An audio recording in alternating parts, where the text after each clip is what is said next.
بزرگان محترم، عزیز نوجوان دوستوں، بھائیوں اور قابل احترام اسلامی ماؤں اور بہنوں، میں کچھ دو تین باتیں یاد دہانی کے طور پر مختصراً بیان کرنا مناسب سمجھتا ہوں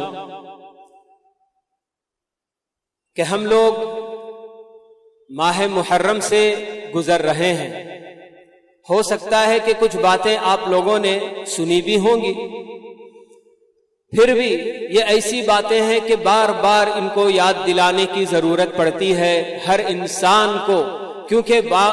بہت جلد انسان اس قدر دنیا میں مگن ہو جاتا ہے کہ بہت جلد وہ بھول جاتا ہے کہ وہ کون ہے اور کس کے لیے اس دنیا میں آیا ہے اور اسے کہاں لوٹ کر پھر واپس جانا ہے، کس کے سامنے اسے کھڑے ہونا ہے اور اپنی زندگی کا سارا حساب وہاں دینا ہے۔ محرم کا یہ مہینہ ہم سب جانتے ہیں کہ اسلامی سال کا یہ پہلا مہینہ ہے۔ اس کا مطلب یہ کہ اس مہینے کی آمد کے پہلے ہم نے 1 سال اپنی زندگی کا پیچھے چھوڑ دیا۔ دن اور رات آتے جاتے ہیں اور ہفتوں میں بدلتے ہیں، ہفتے مہینوں میں بدلتے ہیں، مہینے سالوں میں بدلتے ہیں، اور کئی سال جب گزر جاتے ہیں تو کسی کی زندگی بھی ختم ہو جاتی ہے۔ یہ ایسی حقیقت کہ اللہ رب العالمین ہمیں غور کرنے کی دعوت دیتے ہیں کہ یہ اللہ تعالیٰ کے علم و حکمت اور اس کی قدرت کی ایک عظیم نشانی اللہ تعالیٰ بتاتے ہیں کہ ان فی خلق السماوات والارض واختلاف اللیل والنہار لآیات لأولی الالباب، اللہ تعالیٰ بتاتے کہ زمین و آسمان کی تخلیق میں اگر غور کریں گے کہ کتنی کشادہ زمین اللہ تعالیٰ نے پیدا کی ہے اور کیسا آسمان اللہ تعالیٰ نے جو بغیر کسی ستون کے ہمارے اوپر بالکل سائے کی طرح سے، سائبان کی طرح سے اللہ تعالیٰ نے بنا دیا ہے، اور یہ جو دن اور رات آتے جاتے ہیں، گزرتے ہیں، تو اللہ تعالیٰ بتا رہے ہیں کہ عقل مندوں کے لیے اس کے اندر نشانی ہے۔ تو اسی لیے اللہ تعالیٰ ہمیں اس کے اندر غور کرنے کی دعوت دیتے ہیں کہ کس طرح سے یہ دن رات گزرتے ہیں اور انسانوں کی عمریں تمام ہوتی چلی جاتی ہیں۔ ایک انسان 1 سال کی مدت جب گزار دے، لازماً خاص کر وہ مسلمان انسان، 2 طرح کے ہم جانتے ہیں کہ ایک تو وہ انسان جو کہ اللہ پر اور آخرت پر اور مرنے کے بعد دوبارہ اٹھائے جانے پر یقین رکھنے والے انسان، اور دوسرے وہ انسان بھی ہیں کہ جو نہ اللہ پر ایمان رکھتے ہیں، نہ مرنے کے بعد دوبارہ اٹھائے جانے اور ان کے اپنے اعمال کے حساب و کتاب پر ان کا کوئی ایمان نہیں ہوتا۔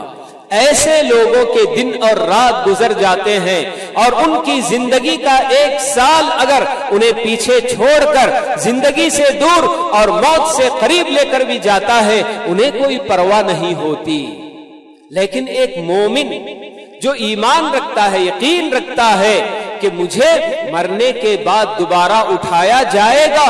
اور میں نے جس طرح کی بھی زندگی اس دنیا میں گزاری ہے اس زندگی کے بارے میں مجھ سے پورا حساب ہوگا، تو ایسے انسان کی زندگی ایسے نہیں گزر جانی چاہیے۔ خاص کر 1 سال جب گزر گیا تو پتہ نہیں اب ہماری اپنی موت ہم سے کتنی قریب ہو گئی ہے، کیونکہ ہم دیکھ رہے ہیں، جانتے ہیں کہ انسان سب کی زندگیاں لمبی لمبی نہیں ہوتی ہیں۔ کوئی 30-35 سال میں چل بستا ہے تو کوئی 70-80 سال تک بھی زندہ رہتا ہے، لیکن گزرتا ہوا ایک لمحہ ہمیں یہی دعوت دیتا ہے کہ انسان خبردار، چوکنے ہو جاؤ، ہوشیار ہو جاؤ کہ تمہاری موت تم سے اور قریب آ گئی ہے۔ تو یقیناً یہ ایسا وقت ہوتا ہے 1 سال کا گزر جانا کہ ہمیں دعوت دیتا ہے کہ اپنا محاسبہ کر لو کہ اس پورے گزرے ہوئے سال میں تمہیں پوری طرح سے تمہاری اپنی زندگی کی فلم تمہارے ذہن میں اچھی طرح سے تم ریوائنڈ کر کے دیکھ سکتے ہو، گھما کر اپنی پوری زندگی کی ریل کہ پورے 1 سال میں میں نے اللہ تعالیٰ کو خوش کرنے کے کتنے کام کیے ہیں یا اللہ تعالیٰ کی معصیت اور اس کی نافرمانی میں میں نے کتنا وقت گزارا ہے، ساری چیزیں ہر انسان چاہے وہ کسی بھی طرح کا جاہل سے جاہل انسان بھی کیوں نہ ہو، اپنی زندگی کا اگر وہ جائزہ لینا چاہتا ہے 1 سال کا ضرور لے سکتا ہے۔ وہ دیکھ سکتا ہے کہ ہاں میں نے کس طرح کی زندگی گزار دی ہے۔ تو جب اللہ تعالی 1 سال کے گزر جانے پر بھی ہماری زندگیوں میں برکت دیا ہے، ہمیں اور بھی جینے کی مہلت دی ہے، تو مطلب یہ کہ ہمیں اپنے رب کی طرف دوڑنے کی ضرورت ہے، جائزہ لے کر اپنا محاسبہ کرنے کی ضرورت ہے اور فیصلہ کرنے کی ضرورت ہے کہ پچھلا سال جیسے ہم نے گزار دیا، کیا آنے والے یہ دن بھی ہم اسی طرح سے گزاریں گے یا پھر ہمارے اپنے اندر ہم کچھ تبدیلی لانے کی کوشش کریں گے۔ ہمارے اپنے اسلاف کی زندگیاں جب پڑھتے ہیں، صحابہ، صحابیات، تابعین، تابعیات، عجیب عجیب باتیں بالکل کہ یعنی کہ اللہ کے لیے، دین کے لیے کیسی کیسی قربانیاں یہ لوگ دیتے چلے گئے ہیں، لیکن ہم ہیں کہ ہماری ایک چھوٹی سی بھی خواہش، ایک چھوٹی سی عادت جس کے ہم بالکل جو ہے کہ مجبور ہو چکے ہیں یا ایسے بالکل کہ وہ ہماری فطرت بن چکی ہے، اگر اللہ کے لیے، دین کے لیے اسے اگر ہم بدلنا چاہیں تو ہم بدلنے کے لیے تیار نہیں ہیں۔ کتنے ایسے مسلمان گھرانے جہاں فجر کے وقت کوئی بندہ، ایک بھی بندہ بیدار نہیں ہوتا، پورے کا پورا گھر ایسے ہی جو ہے کہ نیند کی آغوش میں بالکل جو ہے ڈوبا ہوا ہوتا نظر آتا ہے۔ کچھ ایسے بھی ہیں جہاں 1-2 بہرحال بیدار ہو جاتے ہیں، اور کچھ گھرانے جہاں اس کا اہتمام ہوتا ہے تو باقاعدہ وہ خود بھی اٹھتے ہیں، اپنے بچوں کو بھی اٹھاتے ہیں، چاہے وہ جوان لڑکے ہو لڑکیاں ہو، سب کو نمازوں کے لیے اٹھاتے ہیں۔ لیکن کتنے ایسے گھرانے، مسلم گھرانے، جن کی یہ عادت بن چکی ہے کہ رات میں دیر گئے تک جاگتے رہنا اور پھر اس کے بعد فجر کی نماز کی کوئی پرواہ نہیں کرنا، اللہ کے لیے، اپنی آخرت کی کامیابی کے لیے وہ اپنی یہ عادت بدلنے سے بالکل قاصر ہے، بدلنا نہیں چاہتے ہیں، اتنی سی قربانی دینے کے لیے تیار نہیں ہے۔ تو ہم کیسے مسلمان ہیں؟ یہ ہمارا اپنا زمانہ کس طرح کا زمانہ آ گیا ہے کہ جس میں مسلمان صرف نام کا مسلمان بن کر رہ گیا ہے۔ تو بہرحال یہ پہلی بات تھی کہ ہم کو 1 سال کا عرصہ جب گزر گیا ہے تو ہمیں اپنا محاسبہ کرنے اور اپنا جائزہ لینے کی ضرورت ہے اور فیصلہ کرنے کی کہ ہمارا پچھلا سال جیسے گزر گیا کیا اسی طرح سے ہم گزار دیں گے۔ اگر واقعی ہم نے اللہ تعالیٰ کی اطاعت میں، فرما برداری میں اگر ہم نے زیادہ وقت گزارا تو اللہ تعالیٰ سے مزید توفیق طلب کرے کہ پروردگارہ پچھلے سال سے بھی اور آنے والے دنوں میں مجھے اور بھی زیادہ تیری اطاعت کی توفیق نصیب فرما، تیری فرما برداری کی مجھے توفیق نصیب فرما، مجھے تو مدد، میری جنم مدد کر، یہ اللہ تعالیٰ سے دعا کریں۔ اور اگر ہم نے اپنا جائزہ لینے کے بعد ہم نے دیکھا کہ اللہ تعالیٰ کی معصیت میں، نافرمانی میں ہمارا زیادہ وقت گزرا ہے تو اللہ تعالیٰ سے زندگی میں بھی توبہ کر لینے کی ضرورت ہے، اسی زندگی ہی میں توبہ کی ضرورت ہے، لوٹنے کی ضرورت ہے اور اپنے گزرے ہوئے اور پچھلے اپنے کرتوتوں پر شرمندہ ہو کر اللہ تعالیٰ سے معافی مانگ لینے اور آئندہ کی زندگی میں تبدیلی لانے کا عہد کرنے کی ضرورت ہے۔ حضرات، یہ وہ وقت ہوتا ہے کہ اس وقت کے ساتھ ساتھ ہمارے اپنے ذہنوں میں پیارے نبی صلی اللہ علیہ وسلم کا سب سے اہم واقعہ جو کہ ہجرت کا واقعہ پیش آیا تھا، ایسے وقت میں اس واقعے کو بھی ہمیں اپنے ذہنوں میں تازہ کرنے کی ضرورت ہے، کیونکہ ہم جانتے ہیں کہ ہماری اپنی تاریخ، اس کا تعلق ہجرت نبی صلی اللہ علیہ وسلم سے جوڑ کر یہ تاریخ ہماری اپنی چل رہی ہے۔ تو ہجری تاریخ ہم کہتے ہی ہیں، تو یہ ہجرت کا واقعہ جیسے جیسے 1 سال مکمل ہوتا ہے، محرم کا مہینہ آتا ہے تو ہمیں پیارے نبی صلی اللہ علیہ وسلم کی زندگی کا یہ عظیم واقعہ ذرا سا تصور میں لے کر آنے کی ضرورت ہے کہ کیا واقعہ تھا اور اس کے اندر ہمارے لیے کس قدر سبق آموز باتیں اس میں ملتی ہیں کہ اللہ تعالیٰ نے اپنے حبیب کو کن کن آزمائشوں سے گزارا. اتنی بڑی آزمائش کہ آخر کار آپ کو دین کی خاطر، اللہ کی خاطر، اپنی دعوت حق کی خاطر اپنے محبوب شہر مکہ کو چھوڑنے کی بھی نوبت آ گئی. مکہ جس سے آپ رخصت ہو رہے تھے، مکے کی طرف مڑ کر آپ مکے کو مخاطب ہو کر یہ الفاظ ادا کر کے نکلتے ہیں کہ اے مکہ، پوری روئے زمین میں تو میرے نزدیک سب سے پسندیدہ اور محبوب شہر ہے، لیکن تجھ میں بسنے والے لوگوں نے مجھے نکالا نہیں ہوتا، نکلنے پر مجبور نہیں کیا ہوتا تو میں تجھے چھوڑ کر نہیں جاتا. تو آپ اندازہ لگا سکتے ہیں کہ پیارے نبی صلی اللہ علیہ وسلم کو شہر مکہ سے کتنی زیادہ انسیت اور محبت رہی ہوگی. مگر اس کے باوجود دین کی خاطر، دعوت حق کی خاطر آپ نے اتنی بڑی قربانی بھی آپ نے دے دی. تو یہ واقعہ ہمیں بتاتا ہے کہ اللہ کے محبوب بندوں پر اللہ تعالیٰ بڑی بڑی آزمائشیں اللہ تعالیٰ لاتے ہیں. اسی لیے آپ نے بتایا اشد الناس بلاء الانبیاء ثم الامثل فالامثل، کہ سب سے زیادہ آزمائشیں جن کو ہوتی ہیں،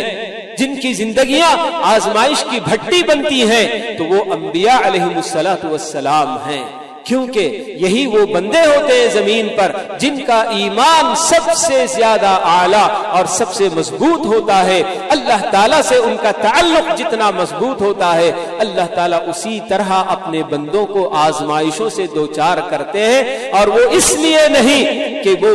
اللہ تعالیٰ اس دنیا کی زندگی میں انہیں تکلیفوں سے گزارنا چاہتے ہیں، بلکہ ایسے بندے ہر قسم کی آزمائش پر یہ یقین رکھتے ہیں کہ یہ میرے رب کا فیصلہ ہوتا ہے اور میرے رب کا فیصلہ میرے حق میں یقیناً بہتر ہوگا. اور یہ کہہ کر جب وہ صبر کرتے ہیں تو اللہ رب العالمین ان کا مقام اور مرتبہ اور آخرت میں اجر و ثواب اور بھی زیادہ جو نا اللہ تعالیٰ عطا کرتے ہیں. تو اس لیے اللہ تعالیٰ ایسے اپنے محبوب بندوں کو جن کو اللہ تعالیٰ اپنا دوست قرار دیتے ہیں، جو اولیاء ہوتے ہیں اللہ کے دوست، ایسے بندوں کو اللہ تعالیٰ بڑی بڑی آزمائشوں سے گزار دیتے ہیں.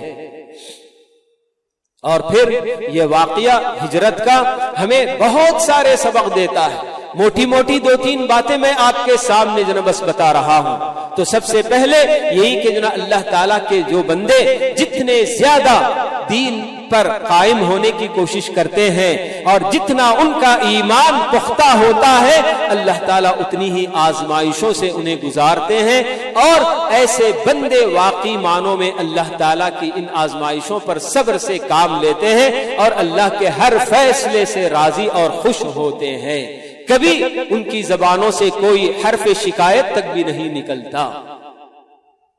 اور یہ واقعہ ہمیں بتاتا ہے کہ جو اللہ کے بندے ہوتے ہیں اللہ تعالی ہمیشہ ان کا مددگار، ان کا ناصر اور ان کا حامی ہوتا ہے. پیارے نبی علیہ الصلوۃ والسلام جس رات ہجرت کے لیے آپ نکل رہے ہیں تو آپ کے گھر کو دشمنوں کے نوجوان ایسے گھیرے میں لیے ہوئے ہیں کہ آپ باہر نکلیں گے تو سب مل کر ایک ساتھ ان پر حملہ کر دیں گے، تاکہ کوئی یہ نہ کہے کہ فلاں قبیلے کے بچے نے یا نوجوان نے آپ کو قتل کیا اور اس کے بدلے میں اس کو قتل کیا جائے. پلاننگ بڑی مضبوط تھی ان لوگوں کی، مگر اللہ رب العالمین کے مقابلے میں کون دنیا کی کون سی طاقت یا دنیا کی کون سی پلاننگ کیا کام آ سکتی ہے. اللہ تعالیٰ ان سب کے بیچوں بیچ سے اپنے حبیب کو نکال کر لے کر جاتا ہے اور ان لوگوں کی آنکھیں چندیا جاتی ہیں، بند ہو جاتی ہیں، ان کو خبر بھی نہیں ہوتی کہ محمد صلی اللہ علیہ وسلم اپنا گھر چھوڑ کر نکل چکے ہیں.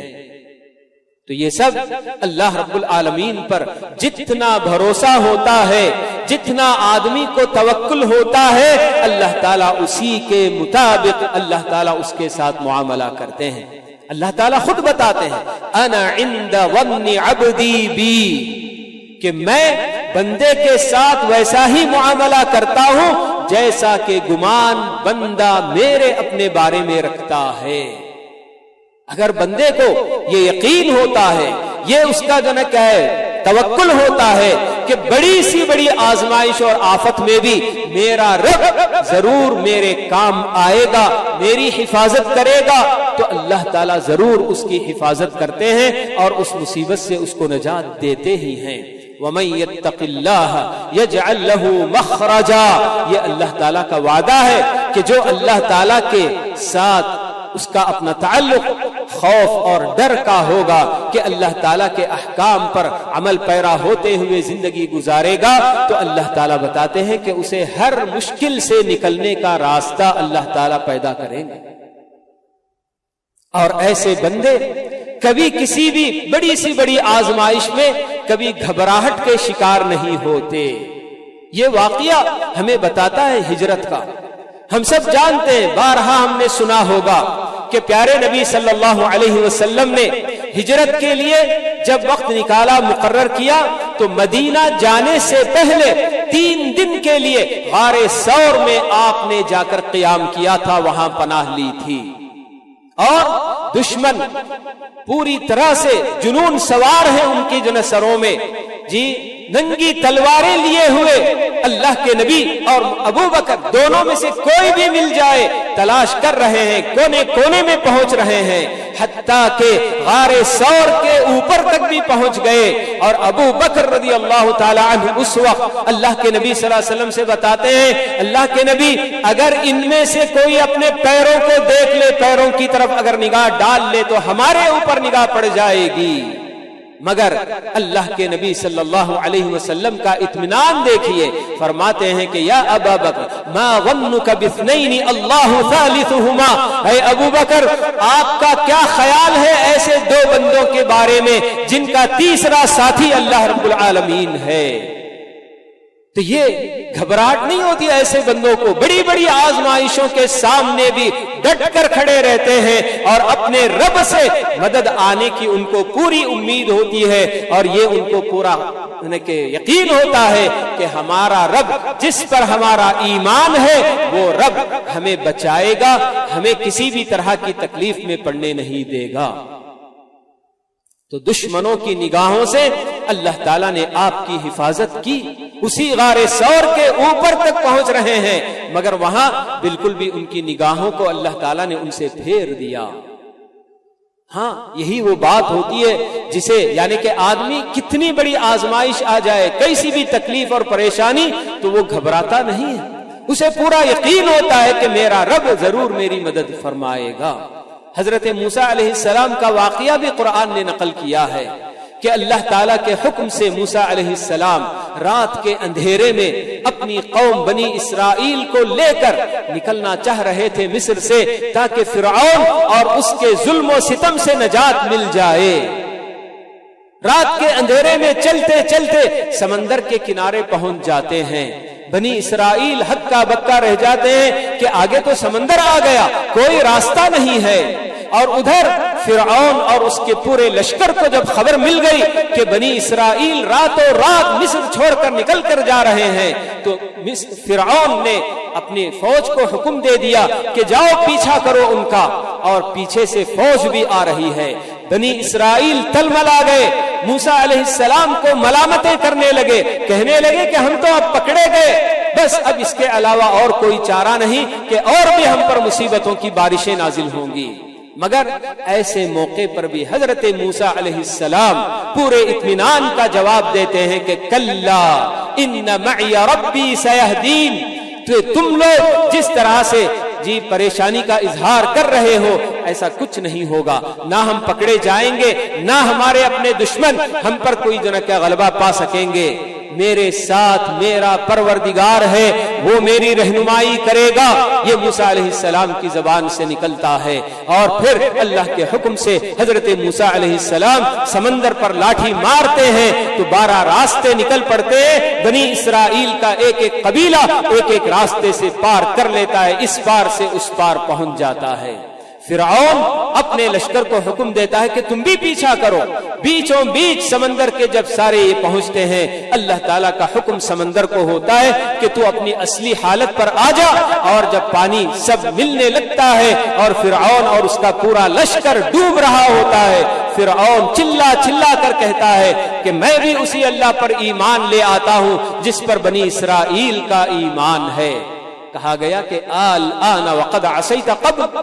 کہ فرعون کیا اب تجھے ایمان کی پڑی ہے؟ اب تو ایمان لے آنا چاہتا ہے جب اپنی موت کو اپنی آنکھوں سے دیکھ رہا ہے. اس سے پہلے برابر تو نافرمانی میں ڈوبا رہا.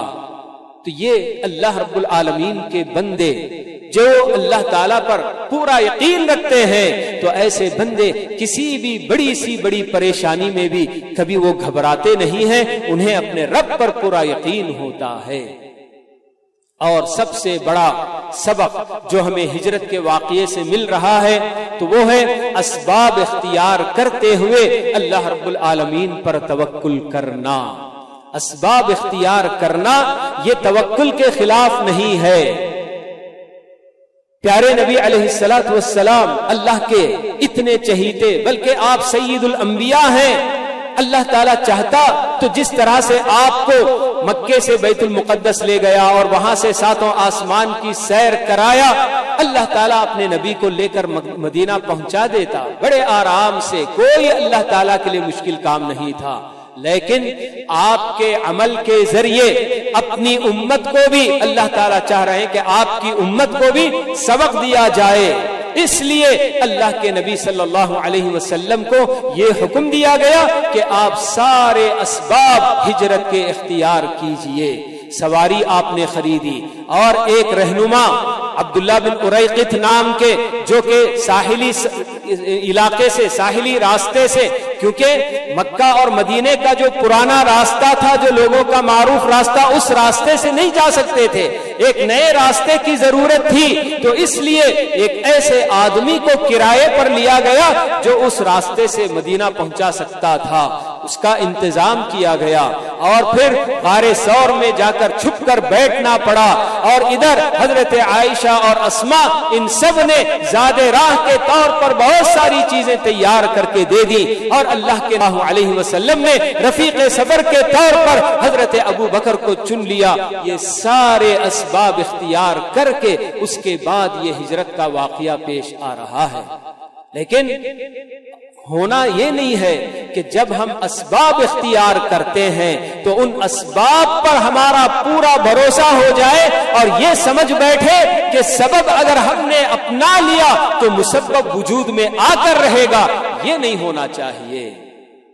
سبب ہم نے اپنا لیا تو نتیجہ ہم کو دیکھنے کو ملے گا، یہ کوئی ضروری نہیں ہے. یہاں آدمی کو برابر توکل کرنا ہے کہ میں نے اپنے طور پر جو جو اسباب ہو سکتے ہیں اختیار تو کر لیے ہیں، باقی نتیجے تک پہنچانے کے لیے مجھے اللہ تعالیٰ پر بھروسہ کرنا ہے. یہی صحیح توکل ہے. آدمی جب بیمار ہوتا ہے، دوائیں لیتا ہے، تو اس کا یہ عقیدہ نہیں ہونا چاہیے کہ یہ دوا مجھے شفا دے رہی ہے، بلکہ دوا ایک سبب ہے. کتنے ایسے بندے دوائیں کھاتے بھی ہیں مگر اس کے باوجود ان کی بیماریاں دور نہیں ہوتی ہیں. تو آدمی کو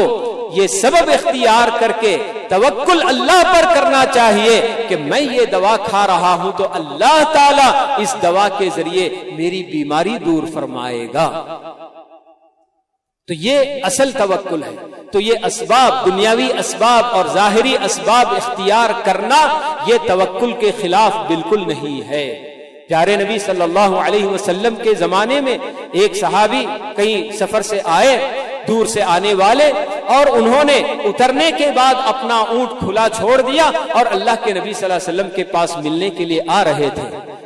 آپ نے بتایا کہ بھائی آپ کا یہ جانور، اس کو آپ ایسے ہی کھلا چھوڑ دیں گے تو کہیں نہ کہیں بھاگ جائے گا. صحابی کہنے لگے اللہ کے رسول مجھے بہت بھروسہ ہے اللہ تعالیٰ پر کہ میرے جانور کی حفاظت کرے گا.